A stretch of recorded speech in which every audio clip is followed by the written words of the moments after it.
Kisah perselingkuhan ASN protokoler hingga kini masih menjadi sorotan. Kasus layangan putus versi ASN protokoler dengan korban Polwan Polda Sumatera Selatan kini berlanjut namun tidak santer lagi. Kini fakta baru kasus perselingkuhan suami Polwan Suci Dharma pun terkuak. Rupanya ada perbincangan antara Polwan Suci Dharma dengan DKM sebelum keduanya menikah pada 21 November 2021. Hal itu diungkapkan oleh kuasa hukum Polwan Suci Dharma Titis Rahmawati. Menurut Titis Rahmawati, Polwan Suci Dharma telah berulang kali bertanya kepada DKM sebelum menikah, yaitu apakah ada orang lain atau ada hal-hal yang perlu diselesaikan sebelum melanjutkan ke pelaminan. Disitulah Polwan Suci Dharma ungkap, saya berkali-kali bertanya kepada calon saya, apakah kamu ada orang lain, ada hal-hal yang belum diselesaikan sebelum pernikahan? Saat itu DKM akui tak ada hal yang perlu diselesaikan.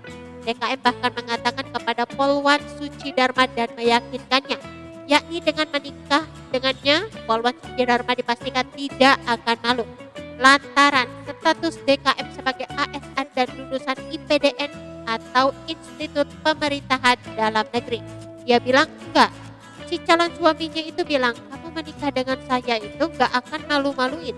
Saya seorang ASN, saya lulusan sekolah yang cukup baik untuk dijadikan pemimpin, kata Titis dalam wawancara yang disiarkan di kanal YouTube Pembicaraan VCDC pada Rabu 25 Mei 2022. Titis menegaskan pernikahan Polwan Suci Dharma dengan DKM dilakukan dengan pertimbangan yang mantap.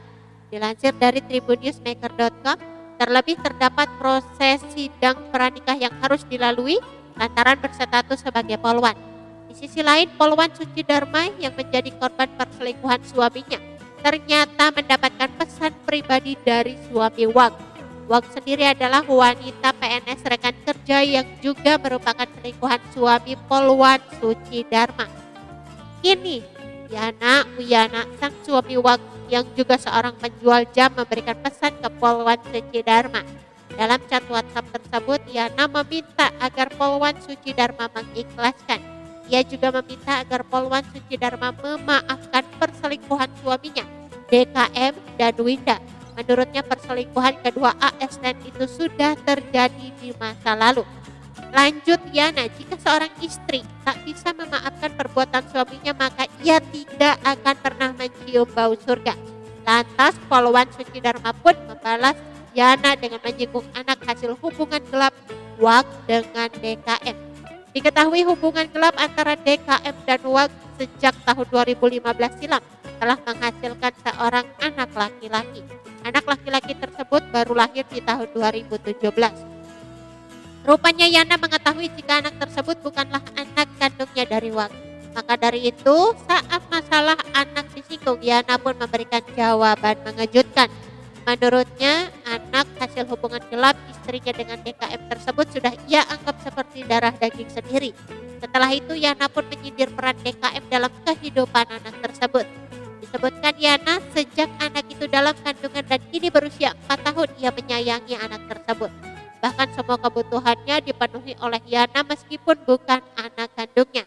Maka dari itu Yana meminta agar Polwan Suci Dharma lebih memperhatikan kehamilannya dibandingkan masalah perselingkuhan suaminya dengan Winda. Oke teman-teman, itu sedikit berita dari channel Vlog Berita. Sampai ketemu lagi di berita-berita selengkapnya. Assalamualaikum, bye-bye.